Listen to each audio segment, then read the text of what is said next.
دا خبره در سره ولیکئ او د سره نوټ یې کړئ چې کوم څوک سنت پرېږدي پر سنت باندې عمل نه کوي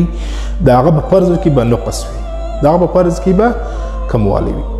سنت نن سبا ډېر خلک هغه یې نه کوي پرېږدي یې ویار دا سنت دی ژره سنت عمل دی د لمانځو څخه مخکې دا کوم سنت رکعتونه دي دا نه کوي سنت عمل دی. تاسو ته معلومه ده د سنت څومره زیاته فایده ده څومره غټه ده وایي چې کله به د قیامت په ورځ باندې د لمنځو حساب شروع سي چې کله تا څخه فرض لمنځونه درنه قضا سوي وي الله به وفرمایي چې خیر دی چې په دنیا کې د څومره سنت کړي دي دا سنت چې کوم رکعتونه د کړي دي دغه سنت راواخلئ په دې فرضو کې ور ولګوئ